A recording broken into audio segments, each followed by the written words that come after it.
try natin sa ROM. Select natin sa 19. Kung gumagana ba. Ito. Enter natin. Tapos mic check tayo. Check, hey, 1, 2, hey, check, testing, hey, mic check, 1, 2, check. So, napakaganda guys yung kanyang response. So, what's up guys, and welcome back sa ating channel. So, for today's video guys, ay testing po tayo nito ating latest 4-channel mixer. Yan. So, brand name ito guys ay Millionaire. Model nito is M4 na 4-channel professional mixer.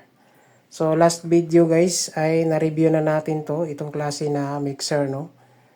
Ayan. So, ngayon, iti-testing natin siya sa audio.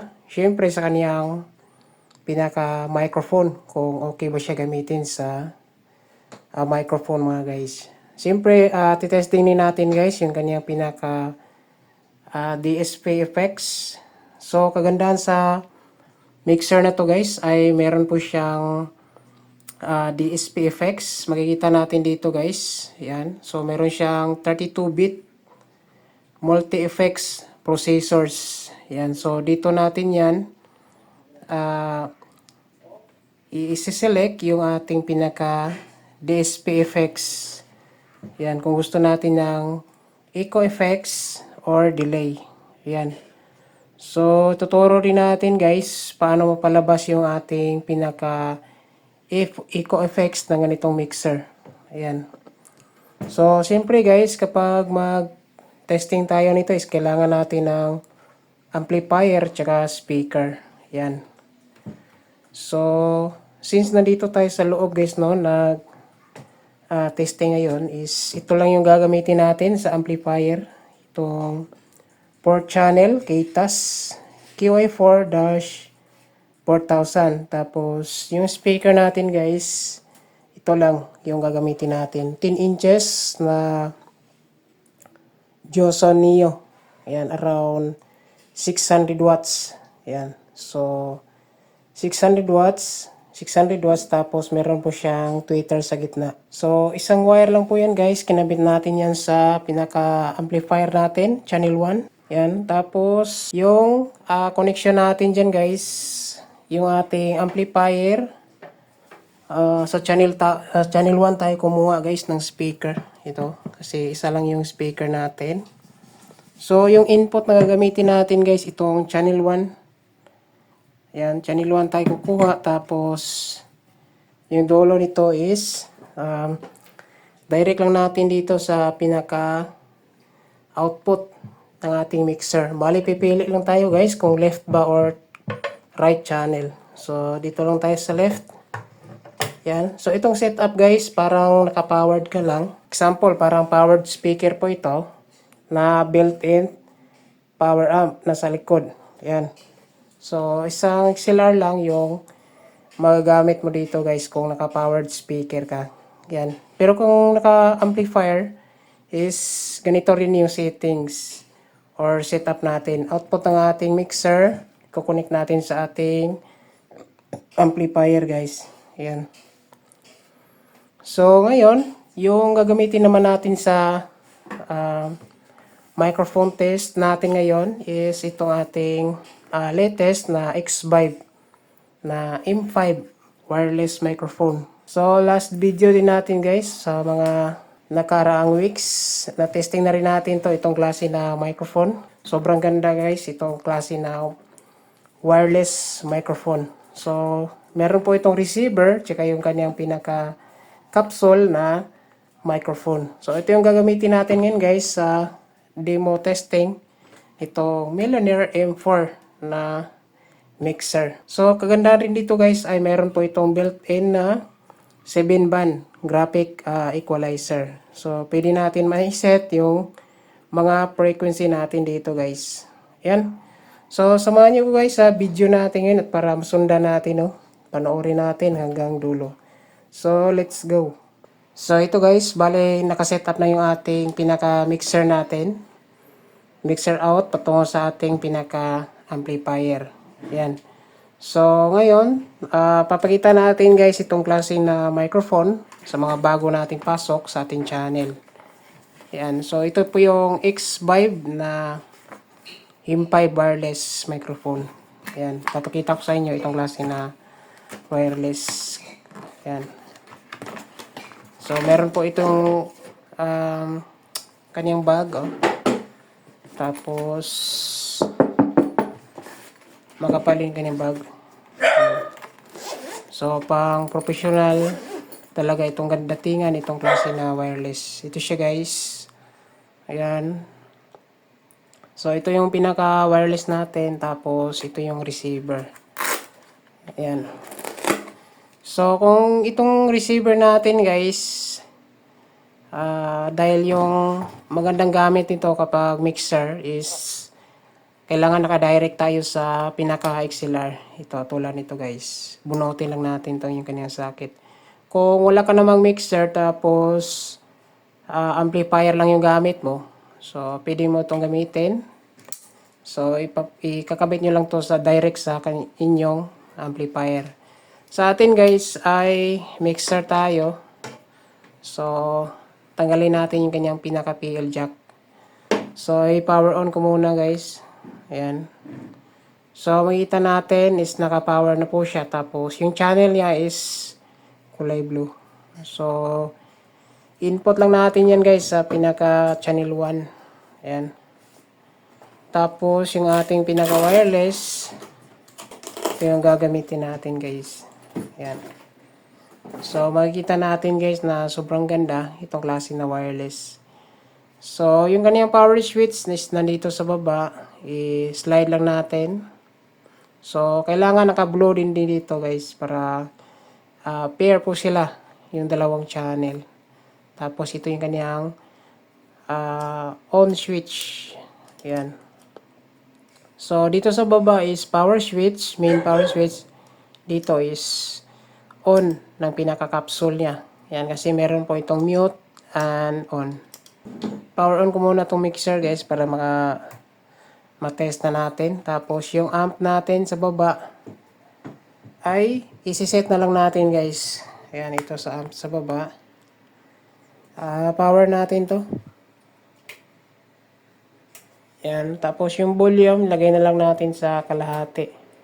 Kasi nandito naman tayo sa indoor, sa loob tayo. Ayan. So gumagana na yung kanyang blower guys sa loob. Ayan. So, dito, yung ating mixer, no?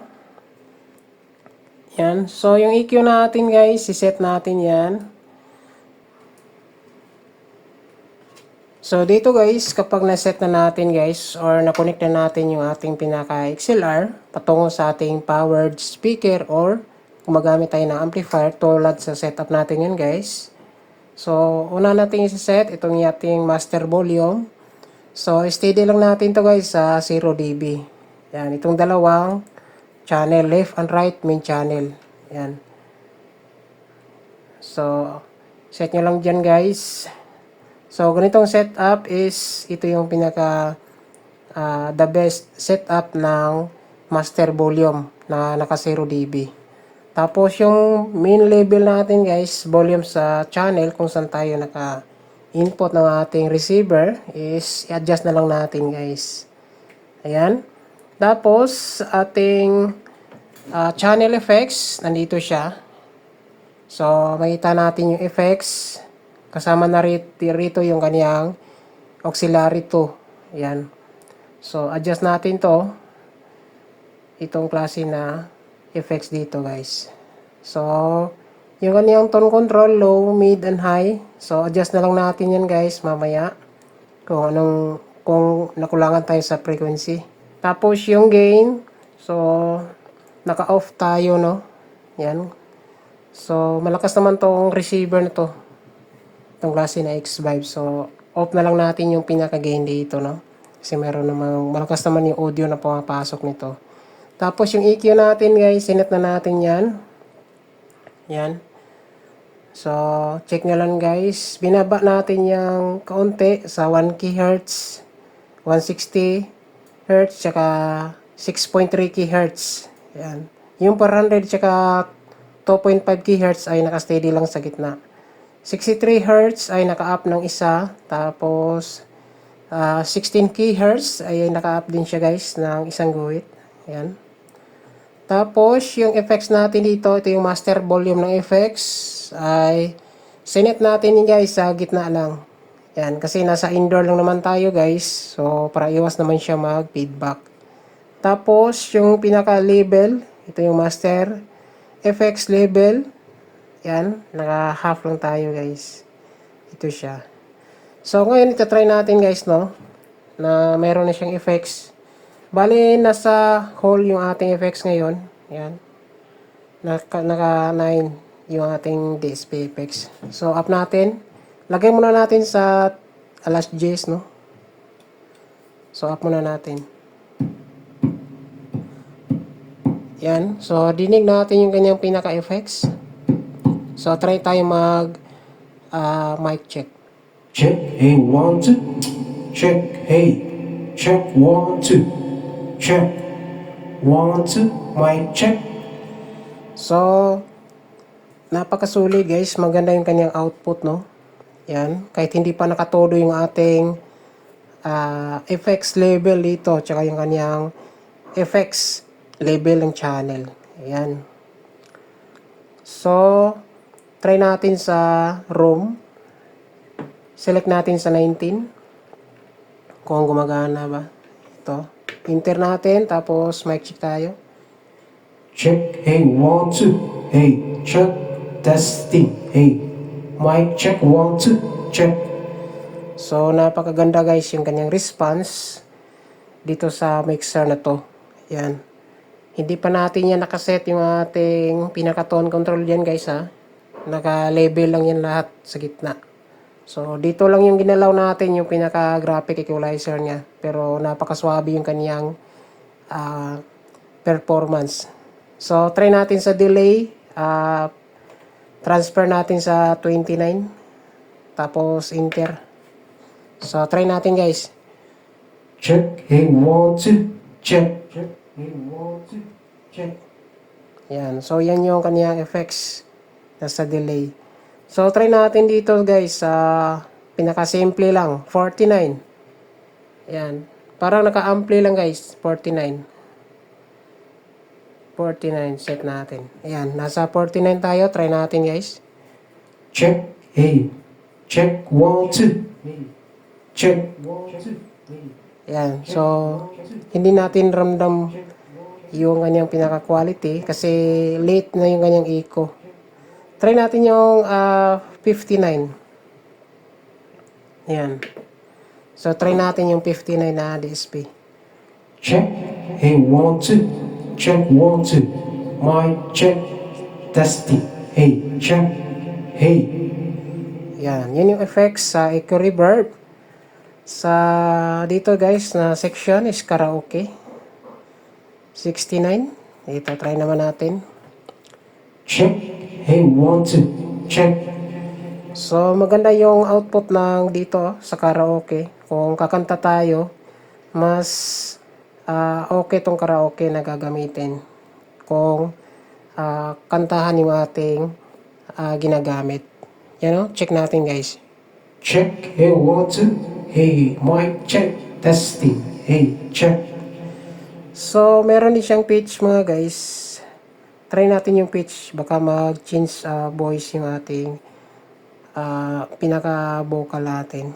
So nasa pitch tayo. Try natin. Check. Hey, check. So iba yung kanyang tono. So sa chorus 84. Try natin 84. Check. Hey, 1, 2. Check. Check, 1, 2. Hey. So maganda din guys yung kanyang impact ng chorus. Test natin sa tremolo 89. Yan. So try natin guys.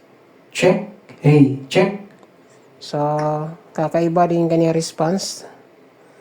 So sa plunge 94.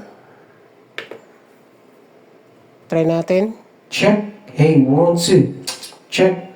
Testing. Hey. So, ayos din guys. Try natin sa, meron din siyang auto-tune. Ito yung pinaka-last niya na DSP. Auto-tune 99. Try natin. Check, hey, 1, 2. Check, hey, 1, 2. Hey, mic check, testing. So, overall guys, napakaganda yung kanyang mga DSP effects. So, pipili lang tayo dito guys sa kanyang pinaka-button. Makikita naman natin yung kanyang pinaka-display dito guys kung ano yung gusto natin. Gusto natin ipasok sa channel natin ng mga effects. Yan. So, kung kakanta tayo, mas okay gamitin tong karaoke. Yan. Kung ginagamit natin sa events, yan. So, depende na lang natin guys. Pili na lang kayo dito. Napakaganda guys yung kanyang pinaka effects nitong mixer na to. Yan. Pwede niyang dagdagan, pwede niyang bawasan dito sa pinaka master volume ng effects. Yan no? Binawasan natin guys, try natin yung whole. Tapos, up natin yung high. Dagdagan natin yung high konti. Paparinig natin kung ano yung pinagkaiba. Check natin guys. Check, hey, 1, 2. Check, hey, check. So, pwede pa rin natin lagyan ng konting low dito sa channel. Check natin. Hey, check, testing. Check, hey, 1, 2. Mic check. Hey, check, testing. Ayan. So, napakaganda guys yung kanyang effects. Yung kanyang output. Malinis. Tapos, walang distorted. So, depende na lang natin guys sa pag-adjust ng ating tone control, EQ, effects, tsaka yung DSP natin dito para makuha yung ating pinaka-the best na gusto natin na marinig sa kanyang microphone. Ayan. So, ilang guys, overall, napakaganda itong klase na mixer, itong Millionaire M4 na 4 channel, pero napaka-solid guys. Meron siyang DSP effects, makapili tayo ng mga kakaibang effects. Kagandahan, meron siyang equalizer, pwede pa natin ma-adjust yung kanyang frequency. Tapos, per channel, so meron siyang AUX1 and AUX2 with tone control. So, yun lang guys. Itong video na to, sana nakatulong sa mga baguhan sa naghanap ng budget na mixer na 4 channel. So, sa gusto mong avail ito guys, ay available po ito sa Shopee. Check nyo lang guys sa baba yung link nitong mixer na to. So, yun lang guys. Maraming salamat. God bless. Tsaka ingat tayong lahat.